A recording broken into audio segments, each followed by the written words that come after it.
Today I'm going to be talking about something that I think is super important, and this one specific thing, if you learn it, can be so helpful in helping you understand dogs. And this thing is called the canine ladder of aggression, or the ladder of communication. And in a very simple way, this is why dogs bite without warning. They give so many warnings, but people choose to ignore them or don't understand them, and then it causes the dog to escalate their behaviour up until they find which one works. And that is usually the growling, the snapping and the biting. So what we can do is to listen to them in the first place when they're very quietly saying, please, no, I'm not comfortable with this, I don't like it, rather than letting them get to the stage where they're like, seriously.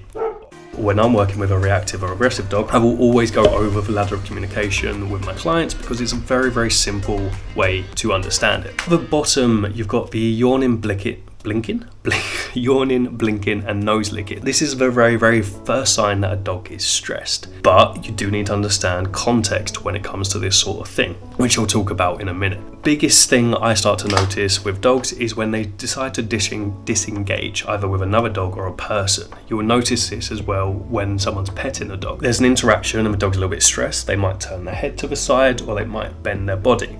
This is both signs of a dog saying, no, I'm not comfortable with this, I don't want any more. And whenever a dog does that, what I'm working with, I always try and reward them for choosing the option to disengage, so that they're more likely to disengage in the future rather than escalating. I'm going to talk a little bit about context before we get into the biting aspect of it. When we're working with dogs, we need context. So if you have a look in the middle here, you've got the ears creeping back and then bowing the head a little bit.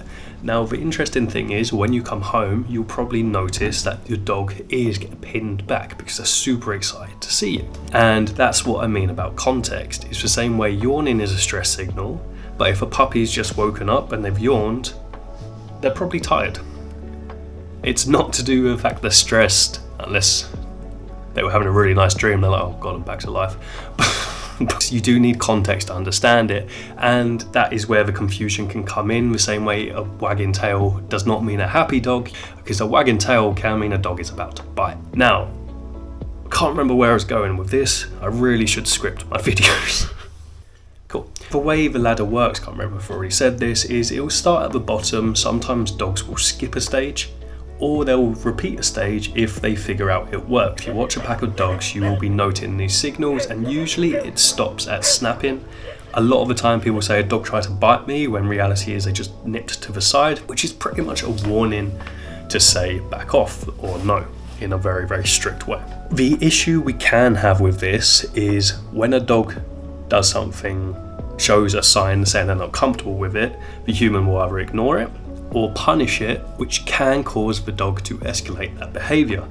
However, sometimes if you punish a behaviour, that can also reduce the likeliness of that to reoccur, but it can have fallout because your dog learns that that is not how they communicate properly. It's sort of finding that balance, but if your dog is growling and snapping, I would highly recommend seeing a professional trainer to give you a proper help to manage that. That is why I reward the earlier behaviours, so they try and reinforce it and I don't need to get into that situation. So when we're looking at the last stage of the ladder, you've got the stiffening up. This is almost always the case if you ever watch any videos of dogs getting into a scruff or a fight.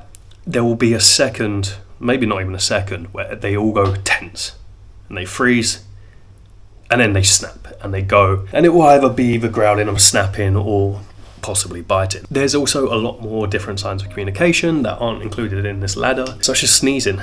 Super interesting fact that dogs can sneeze as a sign of play. When we're looking at dogs communicate, we do need to look at context, and you can't rely on one individual thing. Yeah, look at the tail, look at the ears, look at the eyes, look at the posture, and look at the whole context of the environment. When you start to notice these signs, you will start to understand what triggers your dog, what causes it, and how to fix it before you get to the stage where it actually escalates. I'm here with Cooper, and I recently did a video on the Rottie Rumble, which I will leave here, or there's a personalised video for you somewhere around here as well. Cool, thank you so much for watching. Catch you later.